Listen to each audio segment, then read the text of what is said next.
This is the CBS Evening News. Dan Rather reporting. Good evening. A double dose of worrisome economic statistics tonight from the government. Inflation with its highest quarterly gain in 2 years. Home building sharply down. That left some economists alarmed, but it sent the stock market soaring.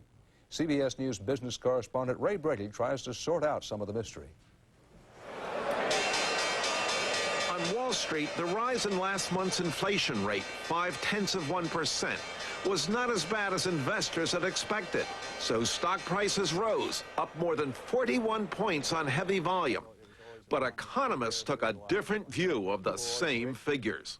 In actual fact, though, consumer prices rising at a 6.1% annual rate can hardly be rated as good news. And I think the problem is we're likely to see more of the same. In today's report, food prices rose at twice their rate of a month ago. Clothing's up 1.4%. Gasoline's up 2.1%. So far this year, energy rates overall have rocketed up at an annual rate of 22.4%. And that's without the full effects of the Alaska oil spill. They won't show up until next month's figures. We expect to see dramatic increases in gasoline prices, and overall consumer price index for April, we're currently projecting up 0.9%, the largest since 1981.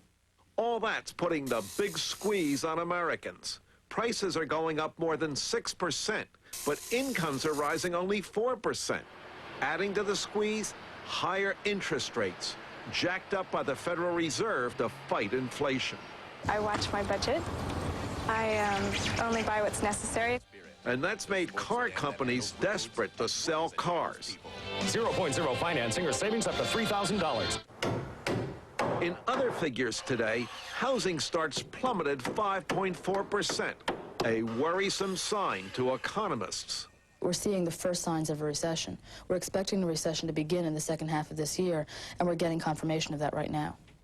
One bright spot, if a recession does come, it will cool off inflation. And it's expected, at least for now, to be a relatively mild one. Nothing like that economic hardship that hit Americans in the early 1980s. Dan? Ray Brady, thanks. A vote in the House today spelled doom for nearly 100 U.S. military bases from coast to coast and layoffs and dislocations for thousands of workers. More about that from Deborah Potter. For generations of American soldiers, this was their introduction to the Army, basic training at Fort Dix, New Jersey. But Dix will train no more, as Congress voted overwhelmingly today to close 86 military bases and cut back at 5 others. It didn't happen without some last-minute howling. There's an old country and western song saying that if you hang them all, you get the guilty. If you hang them all, you cannot miss. Fort Dix is innocent. But there was no picking and choosing today. Congress had to either accept or reject the entire list recommended by an outside commission that they created to avoid the political heat for closing bases. We did it to ourselves.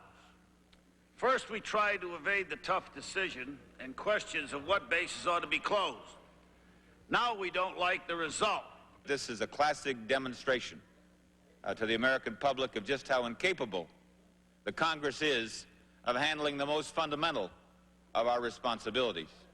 Supporters claim that closing bases like Fort Sheridan outside Chicago and the Presidio in California will save close to $700 million a year. But local officials worry about the cost. The economic loss would be devastating to San Francisco and the entire Bay Area. One of the things that has happened in the past when the federal government walks away is that the local government has to pick up the tab. The pleas fell on deaf ears, as most in Congress were only too happy to approve a list that didn't affect their districts. I know it's painful for the communities involved, but the bottom line is defense dollars are for defense needs, not for community development. Some members say they'll keep fighting to save bases back home by denying the Pentagon the funds needed to close them. But they're not likely to succeed. So beginning next year, for the first time in more than a decade, bases across the country will start shutting down. Deborah Potter, CBS News on Capitol Hill. The jury heard closing arguments today in the 9-week Oliver North Iran-Contra trial. CBS News law correspondent Rita Braver tells us both sides saved their most scathing words for last. Prosecutor John Kecker today summed up his case by calling Oliver North the Joe Isuzu of government, a compulsive and habitual liar who followed Adolf Hitler's old strategy. The victor will never be asked if he told the truth.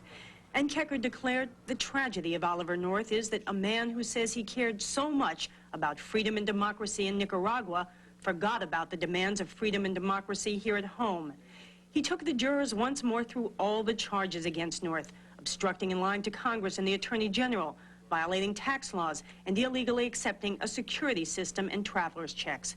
And in sarcastic reference to North's constant assertions that he was acting under orders from former National Security Council Chief Robert McFarlane and the late CIA Director William Casey, Kecker charged, saying McFarlane and Casey made me do it is no more a defense to man's law than saying the devil made me do it is to God's law. North's attorney Brendan Sullivan thundered back his response. It's the government that's blaming Ollie North for everything. They'll do anything to get Colonel North. He exhorted the jurors, on this case, the government's off track, has run wild, and it's up to you to stop it. He reminded them that North is charged with lying to Congress in letters actually signed by McFarlane. That's your United States government at work, and if you don't find that frightening, I do. But he saved his greatest fury for the comparison to Adolf Hitler, calling it outrageous, sick, and twisted, and charging anybody who will link Colonel North to Adolf Hitler is not credible. Tomorrow, both Sullivan and Kecker will have one last chance at the jury. Deliberations will begin on Thursday. Rita Braver, CBS News, Washington. A spokesman late today said comedian Lucille Ball suffered an apparent heart attack and was rushed to a Los Angeles hospital. The spokesman said the 77-year-old actress was conscious when she arrived at Cedars-Sinai Medical Center. He said Lucille Ball was undergoing surgery. Now, still to come on the CBS Evening News, Richard Roth in Massachusetts on a seasonal serial killer. And David Browning in Hollywood on money, the movies, and strangers in town.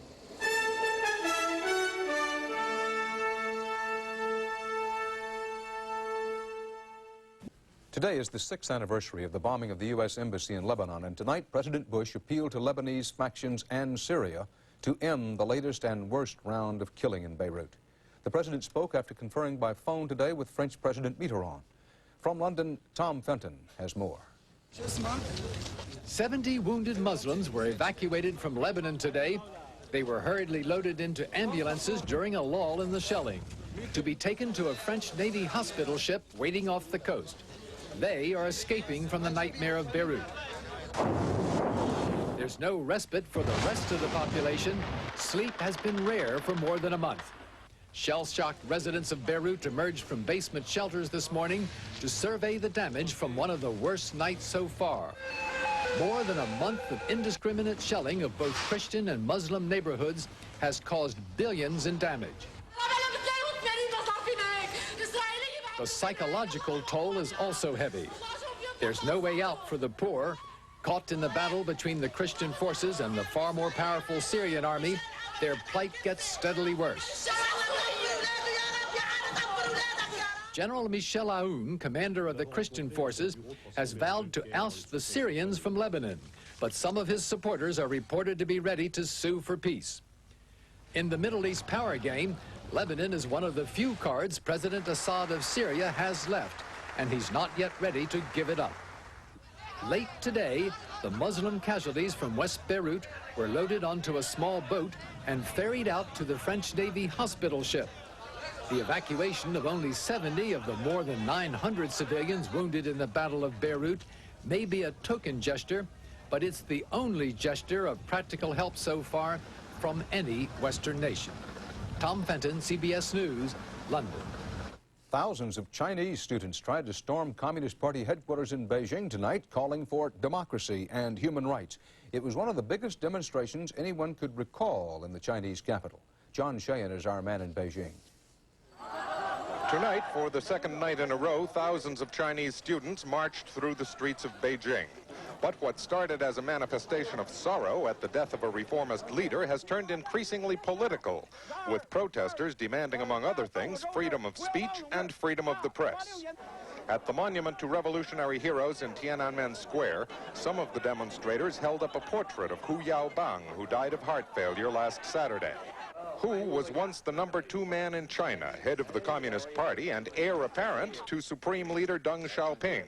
But 2 years ago, Hu Yaobang was ousted in disgrace. He was accused of not cracking down soon enough or hard enough on student demonstrations that swept several Chinese cities in 1986.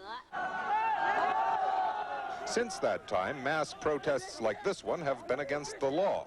That's one of the things the students are complaining about. This afternoon, a few hundred staged a sit-in at the Great Hall of the People, demanding that officials meet with them to hear their grievances. The only official word the demonstrators heard was "go home." Instead, the crowds tonight besieged Zhongnan High, the new forbidden city where the government rules from behind high walls. Chanting "Long live democracy, fight bureaucracy," they pressed to the very gates of power. The police appear to be under orders not to interfere. But if the protests continue, Chinese authorities are not likely to remain tolerant for very long. John Sheehan, CBS News, Beijing. One day after Solidarity was restored to legal status in Poland, Lech Wałęsa met with the Communist Party leader who tried to kill the independent trade union, General Wojciech Jaruzelski. It was their first meeting in 7 years. Jaruzelski said they had come a long and difficult way to begin the work of national reconciliation.